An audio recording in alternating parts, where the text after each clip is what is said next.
My wife said, let's pretend we're not married for 2 weeks, just to see how we feel. I said, if that's what you want. On day 3, she posted a photo cuddling another guy. I didn't text her, just changed the locks and tossed her stuff outside. She showed up crying. It was just a test. I said good. I passed. Sup, Reddit. My delusional wife thought I'd sit around while she played house with another dude. Let's pretend we're not married for a while. That's what she said. Like, how old is she? 10?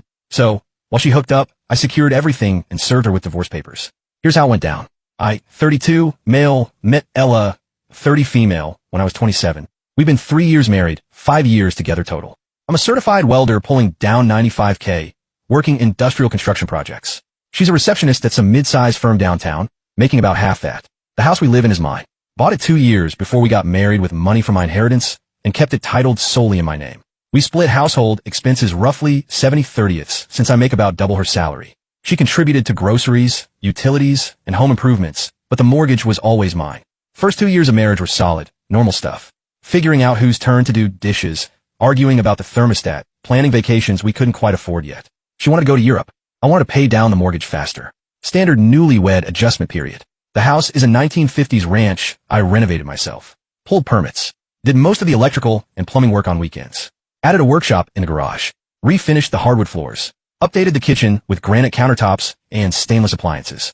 Put about $40,000 and 2 years of sweat equity into it. Current value around $280,000 in a neighborhood that's been gentrifying fast. Things started shifting about 8 months ago when Ella reconnected with her college friend Ashley. Ashley had moved back to town after a messy divorce. No kids, collecting $2,500 a month in alimony from some tech guy who apparently cheated. She was living in a trendy downtown loft, hitting bars every weekend, posting Instagram stories about living your best life and not settling for less. My best friend Stefan immediately nicknamed her the life coach after meeting her once at a barbecue. Stefan has been my wingman since college. Software developer, brutally honest, zero patience for drama. Also happens to be hilarious in the darkest possible way. He took one look at Ashley's designer handbag and fake eyelashes and called it immediately. Ashley was 28, bleached blonde. One of those women who thinks having an opinion about everything makes her interesting. She always smiled a little too long at me, laughed too hard at my jokes. I chalked it up to extrovert energy back then. Should have known better. She'd roll up to our house in her leased BMW. Always dressed like she was going to nightclub.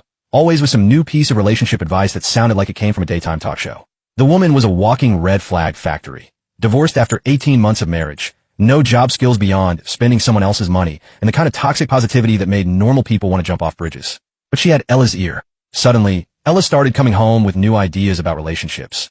How we were too comfortable, how marriage shouldn't feel like roommates, how successful couples challenge each other and keep the spark alive. All recycled garbage from whatever relationship podcast Ashley had discovered that week. The fight started small. Why didn't I plan more spontaneous dates? Why was I always working late? Why didn't I get jealous when other guys talked to her at parties? Classic manufactured drama stuff, but I didn't recognize it yet. I was working on a major commercial project, a 12-story office building downtown that was 3 months behind schedule and $200,000 over budget. The kind of job that makes or breaks careers in my field. I was putting in 60-hour weeks, sometimes working Saturdays, trying to keep the project from becoming a complete disaster. But according to Ashley's relationship philosophy, my commitment to keeping us financially stable was actually proof that I didn't care about our marriage. Can't make this stuff up. By December, we were fighting twice a week. Always the same pattern. She'd pick something minor, escalate it into a character assassination, then act confused when I didn't engage with the hysteria. I'd try to problem solve. She'd accuse me of being emotionally unavailable. The Christmas fight was about the tree. I'd worked a 12-hour day, dealing with structural engineers and city inspectors. Came home exhausted, and she was upset that I didn't seem excited enough about the tree she'd bought.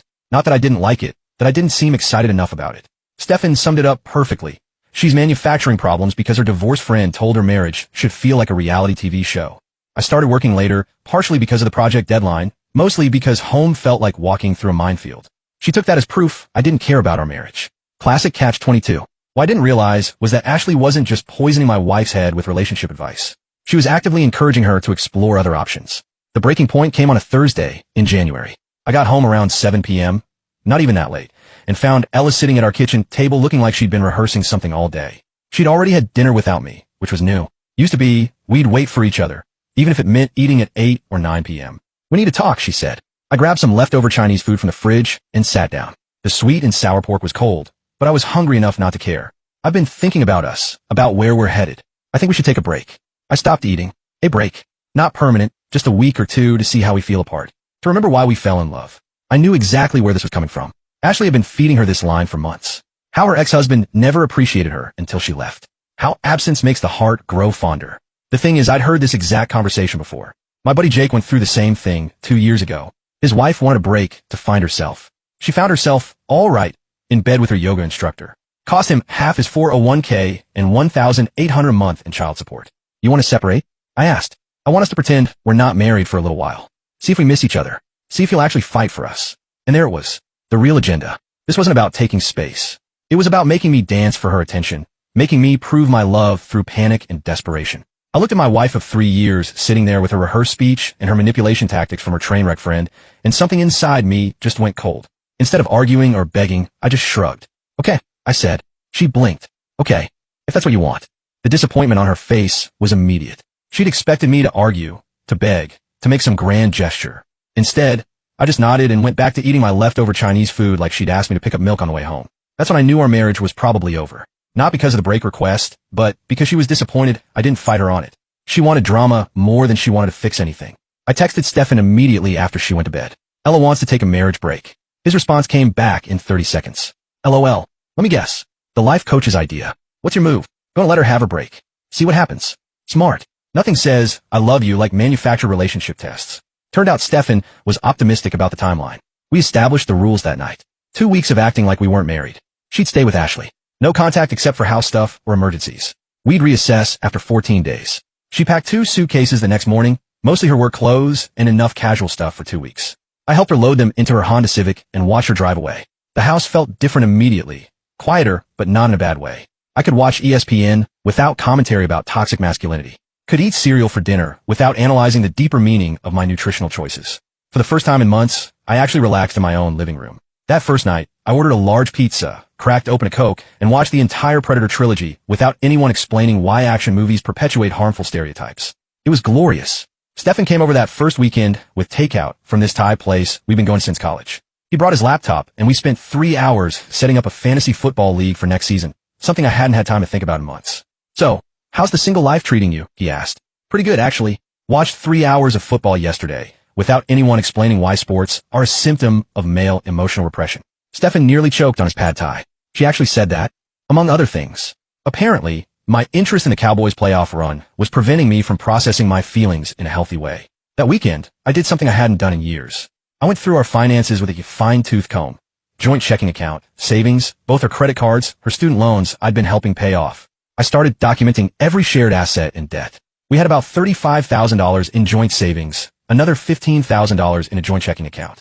Her student loan balance was still $28,000 for a marketing degree that got her a $45,000 job answering phones and scheduling appointments. I've been throwing an extra $400 a month at it for the past 2 years, trying to get it paid off faster. I also documented the house improvements we'd made together. She contributed about $8,000 toward materials and appliances over 3 years, mostly for the kitchen renovation. I'd done all the labor myself, plus put in another $32,000 of my own money.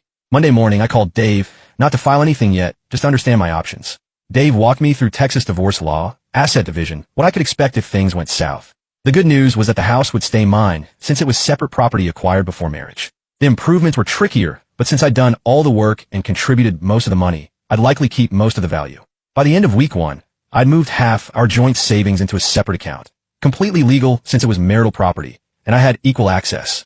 Changed my direct deposit to go into my individual checking account instead of the joint one. She texted me exactly once that first week. Hope you're thinking about us. I showed Stefan the text. What do you think that means? It means the life coach told her you'd be a sobbing mess by now, begging her to come home. Instead, you're probably the most relaxed you've been in months. Must be confusing for her. By the 10th day, Ashley reached out. She'd apparently decided 2 weeks was more than enough time to make her move. Tuesday afternoon text from a number I didn't have saved. Hey, how are you holding up? We'd never texted one-on-one before. I kept it short but friendly. Doing okay. This whole thing is weird. I know, right? Ella's been so stressed. Maybe we could grab coffee and talk about it. Instead of shutting it down immediately, I decided to play along. Yeah, maybe that would help. We met Thursday evening at a Starbucks near her apartment complex. She showed up dressed like she was going to a club. Tight black dress, full makeup, enough perfume to choke a horse, for coffee with her friend's husband during a marriage crisis. The dress was cut low enough that I could see everything when she leaned forward to grab her latte, which she did frequently throughout our conversation. Real subtle. I feel terrible about this whole situation, she said, making sure to lean forward across the small table. You guys were so good together. Sure we were, I thought. That's why she spent 8 months telling my wife we were boring. Were we though? All the fighting lately. That's just her being confused. She doesn't know what she wants. Ashley reached across and touched my hand. But I can see how much this is hurting you. Her nails were done in some dark red color that probably cost $50 at the salon.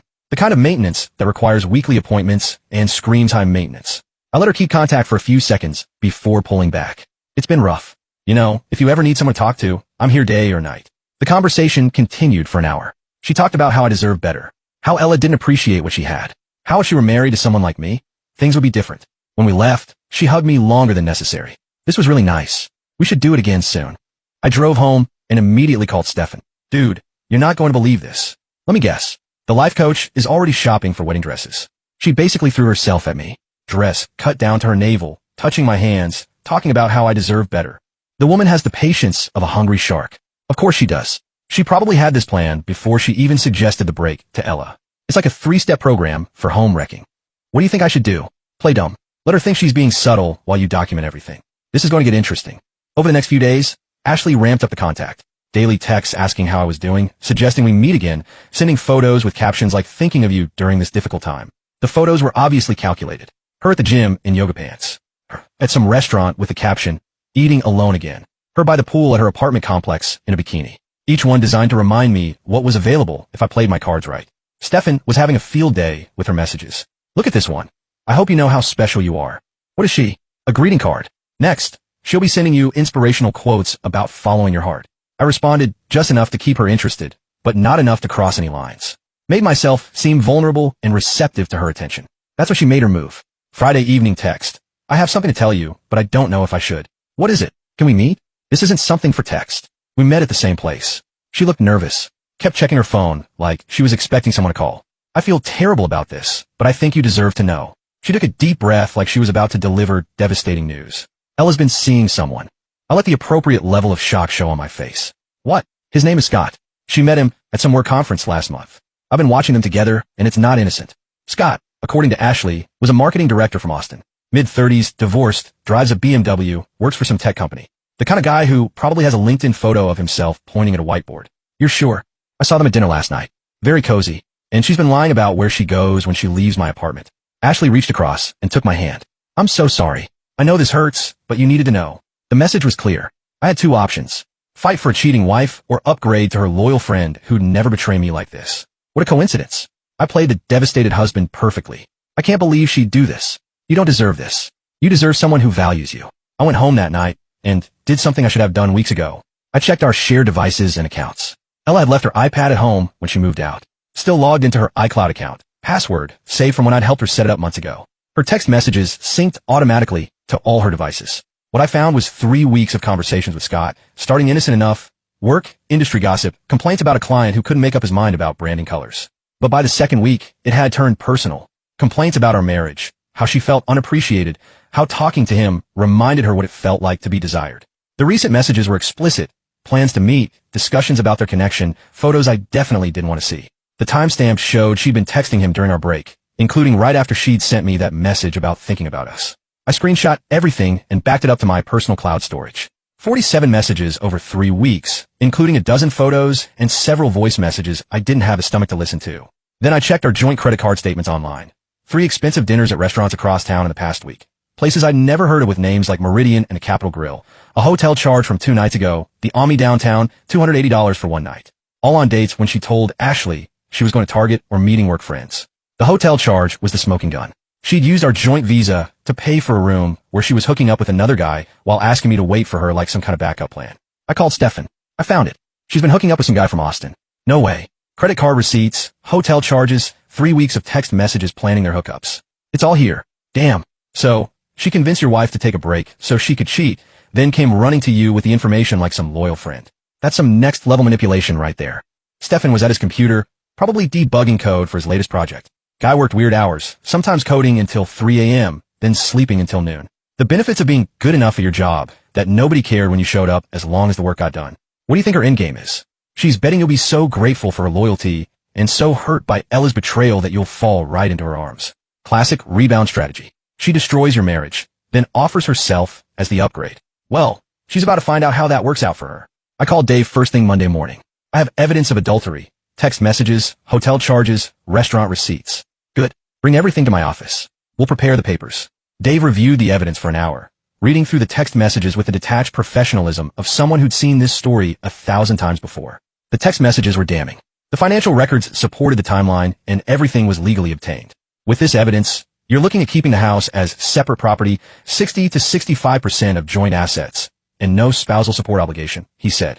She forfeited her rights when she committed adultery. How long to prepare everything? Give me 3 days. I want this airtight. Those 3 days were probably the strangest in my life. I went to work like nothing was happening, managing the construction project that was finally back on schedule and under budget. Came home to my quiet house, ordered takeout, watched TV without anyone critiquing my entertainment choices. Meanwhile, I kept up the devastated husband act with Ashley. Let her comfort me about the terrible news she delivered. Listen to her talk about what a terrible friend Ella had been to both of us. I can't believe she would do this to you, Ashley said during another coffee meeting. After everything you've done for her. Some people just don't appreciate what they have, I said, playing my part. Exactly, but maybe this is happening for a reason. Maybe you needed to see who she really was. She reached across the table and took my hand. And maybe I needed to see who you really are, too. Stefan nearly choked when I told him about that conversation later. She actually said that with a straight face. Maybe I needed to see who you really are. What is this? A romantic comedy? Next, she'll be talking about destiny and soulmates.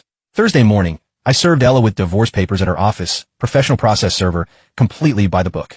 The papers included selected text message excerpts and financial records showing the affair. Her call came within an hour. What the hell is this? Divorce papers with evidence of adultery. This was supposed to be a temporary break. We were going to work things out. You worked it out with Scott instead. Hope that night at the Omni was worth $280. The silence was deafening. I could practically hear her brain trying to figure out how I'd found out about the hotel. How did you? Your iPad syncs to iCloud. Every text message, every photo, every plan you made with him. I have 3 weeks of evidence. You went through my private messages? She tried a few more angles. The break gave her permission. She was confused. She never meant for it to go this far. None of it mattered. This is insane. It was just texting. The hotel receipt says otherwise. So do the restaurant charges. Another long silence. You can't just end our marriage over this.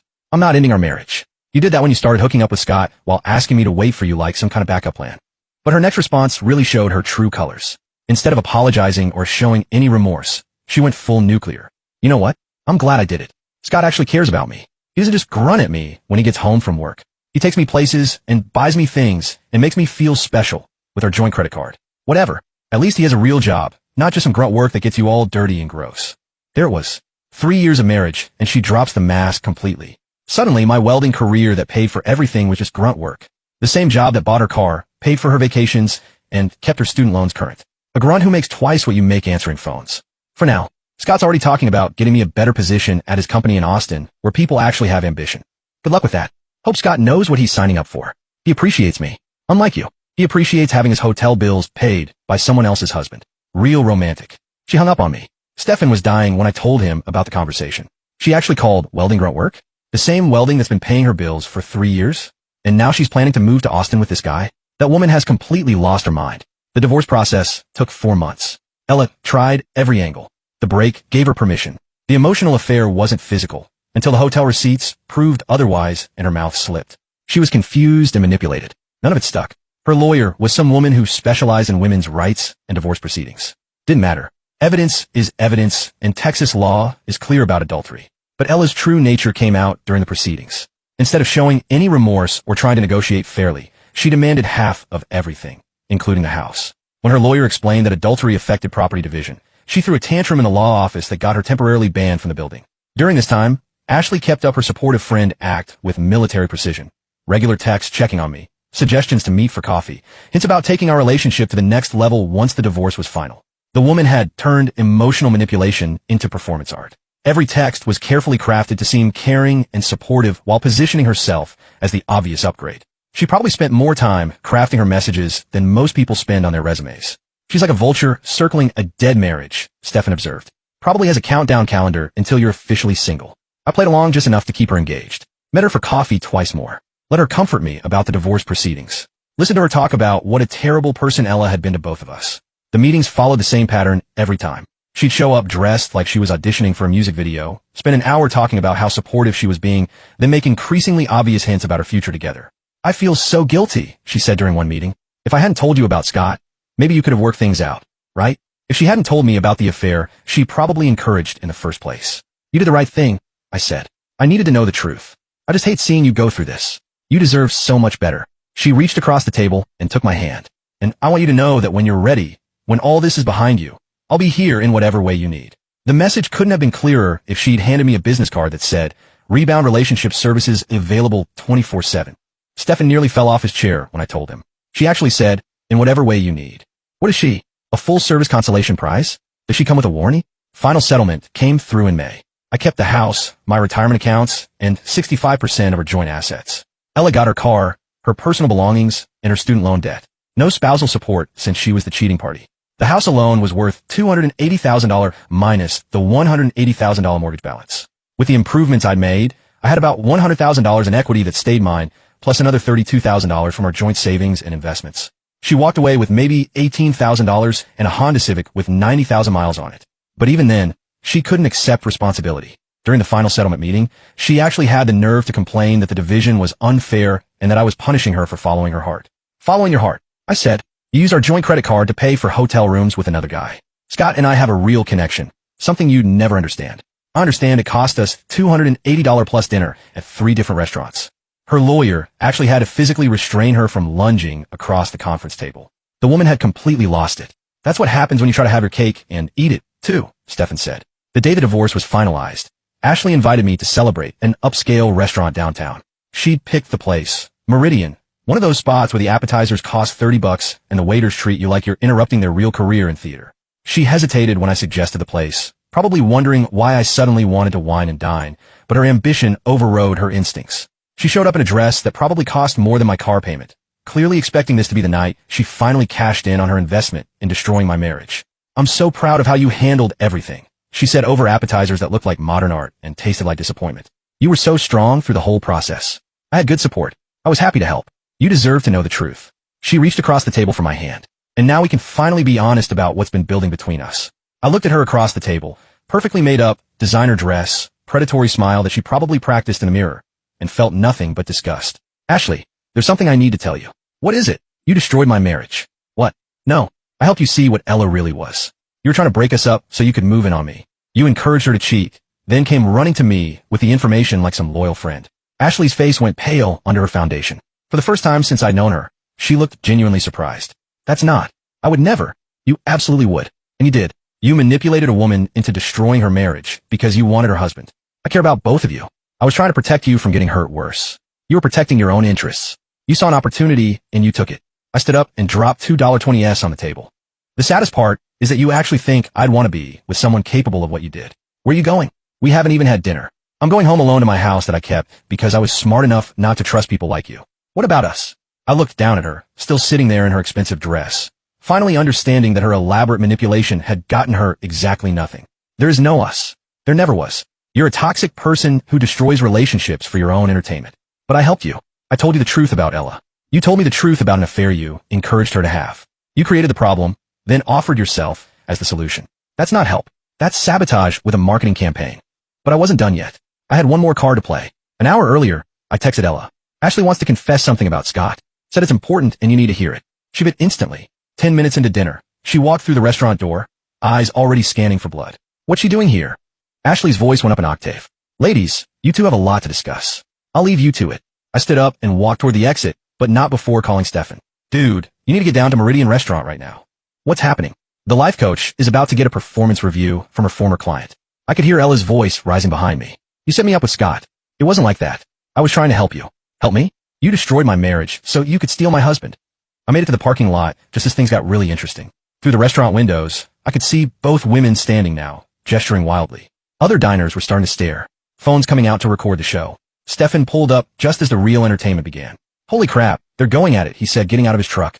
This is better than pay-per-view. Ella's voice carried clearly through the glass. You've been planning this for months. He doesn't even want you. He chose me. He just rejected you. You delusional psycho. That's when Ashley threw something.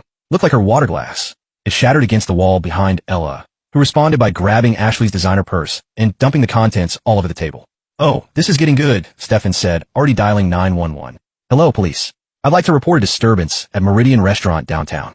Through the window, we watched Ashley lunge across the table at Ella, who grabbed her by the hair. They both went down, taking half the table setting with them. Other patrons were scrambling away from their table as plates crashed to the floor. Should we go help? I asked. Help? Dude, this is the best entertainment I've had all year.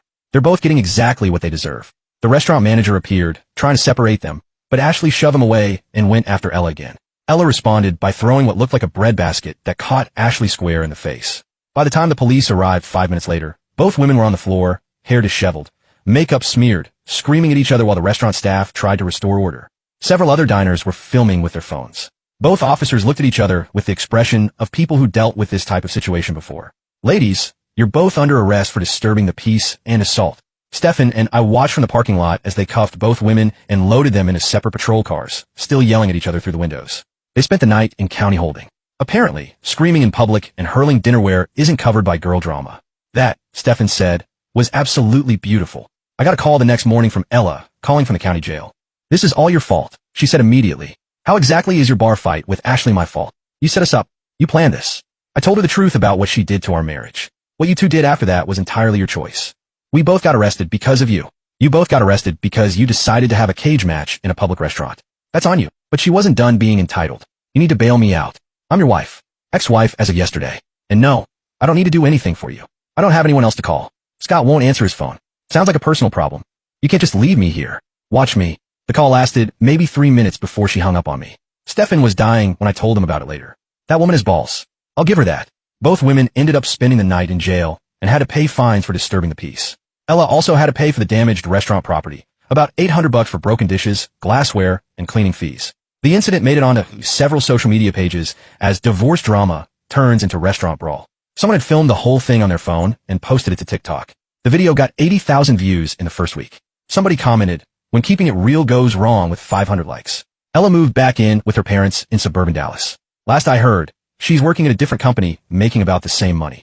But now she's got a criminal record and a viral video. Scott ended things with her once he realized he'd been used to break up a marriage and then publicly humiliated in a viral restaurant fight. The funniest part was that Scott apparently tried to ghost her after the arrest, but she kept showing up at his office in Austin trying to work things out. His company had to get building security involved. Guy went from thinking he was some kind of player to needing a restraining order. Ashley tried reaching out for weeks after the arrest incident, alternating between apologies and accusations. Started with, "I'm so sorry. I don't know what came over me," and escalated to, "You manipulated both of us and destroyed 2 friendships." Finally blocked her number when she showed up at my house, uninvited one Saturday morning, demanding to know why I was punishing her for being a good friend. The house feels like home again. Got rid of all the decorative pillows that served no purpose, the scented candles that were never allowed to be lit, bought a proper sectional couch, a 65-inch TV for the living room, and turned the spare bedroom into a home office. Trash really does take itself out sometimes. Oh, and about that TikTok video, someone made a remix version with sound effects and cartoon graphics that's even funnier than the original.